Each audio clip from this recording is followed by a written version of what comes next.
Assalamualaikum warahmatullahi wabarakatuh. Selamat sore pemirsa CTV di rumah. Bersama kami kembali Rumah Sakit Angkatan Udara Dr. Efram Harsana dalam acara Ramadan Sehat.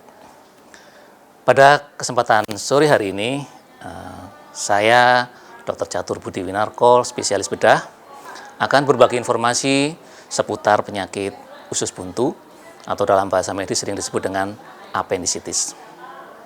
Pemirsa sekalian berbahagia, penyakit usus buntu ini cukup banyak di Indonesia, kira-kira adalah sekitar 24,9 per 10.000 penduduk atau sekitar 2%. Jadi 2 dari 100 itu menderita usus buntu.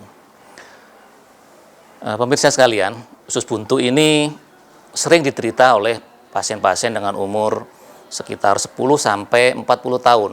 Walaupun tidak menutup kemungkinan ini juga bisa diderita oleh anak-anak di bawah itu ataupun orang tua di atas 40 tahun, tapi prevalensinya cukup jarang.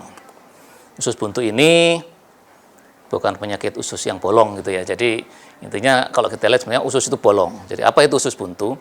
Usus buntu itu sebenarnya adalah bagian dari usus besar, kira-kira sebesar kelingking jari manusia, itu yang fungsinya adalah untuk membentuk zat imun. Ya, zat imunologi.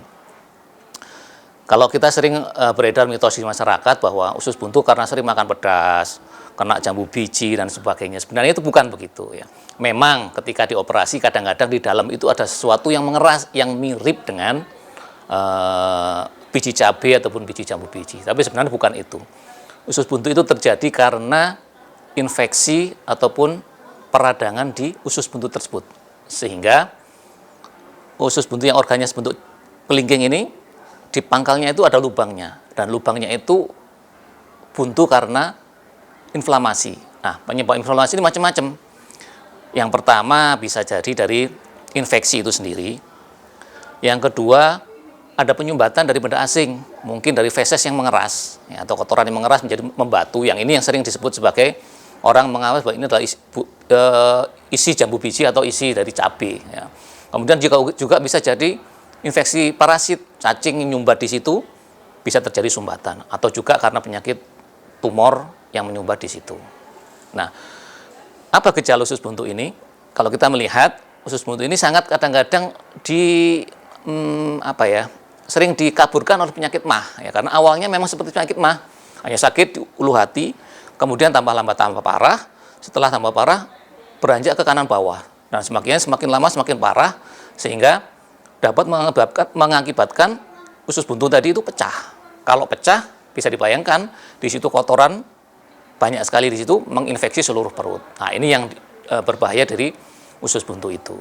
Sehingga perlu diketahui gejala-gejala awal dan penanganan yang tepat. Karena usus buntu ini bisa bersifat ringan, yang hanya seperti sakit yang kemudian hilang, bisa jadi sampai fatal. Artinya infeksinya menyebar kemana-mana, bisa terjadi sampai bahkan kematian. Nah, untuk itu mungkin saya bagi beberapa informasi yang tadi saya sampaikan. Apa sih gejala usus buntu? Yang pertama adalah tadi nyeri, ya, nyeri perut di ulu hati di sini, sekitar ulu hati. Kadang-kadang seperti MAH, disertai mual, muntah. Kemudian 2 hari berikutnya akan berpindah ke kanan bawah di sini, bergeser kanan bawah dan menetap di situ sakit terus. Nyerinya kadang-kadang bahkan untuk batuk pun bisa nyeri. Kemudian untuk berjalan juga bisa nyeri. Nah, setelah itu ada juga mungkin muncul gejala tentang gangguan pencernaan, bisa mual, bisa muntah, bisa diare, bahkan bisa nggak bisa BAB. Untuk itu, kalau ada gejala-gejala sedemikian, segera periksakan ke dokter. Sehingga dokter akan menindaklanjuti kalau memang ini ada kecurigaan terhadap radang dari usus buntunya, akan dilakukan pemeriksaan lebih lanjut. Yang pertama adalah tes urin. Kita untuk melihat untuk menyingkirkan penyakit lain, mungkin karena infeksi saluran kemih juga bisa memberikan gejala yang hampir sama. Kita tes darah, kemudian USG, kemudian yang paling canggih pakai CT scan. Ini kita bisa melihat gejala-gejala usus buntunya secara objektif. Dan juga untuk pada ibu hamil ataupun pada wanita, kadang-kadang kita perlu pemeriksaan panggul untuk memastikan bahwa itu bukan dari gejala penyakit-penyakit dari kelainan di kandungannya. Nah, bagaimana kalau sudah terjadi usus buntu seperti tersebut? Kalau sudah dipastikan oleh dokter, kemudian mungkin diperiksakan ke dokter bedah, sebaiknya adalah dioperasi. Karena usus buntu ini akan menyebabkan komplikasi yang cukup parah apabila tidak ditangani dengan baik. Mungkin kadang-kadang beredar informasi pakai obat herbal. Kalau sudah pasti usus buntu, obat-obat herbal ataupun obat-obat yang lainnya sudah tidak ada manfaatnya. Yang paling utama adalah dilakukan operasi. Karena tadi penyumbatan tadi kalau sudah tidak bisa diatasi, harus dioperasi untuk dipotong usus buntunya sehingga sumbatannya hilang, infeksinya menjadi hilang. Operasi sendiri ada dua macam. Ada yang laparoskopi, kita dibuat laparoskopi dilubangin kecil-kecil begitu.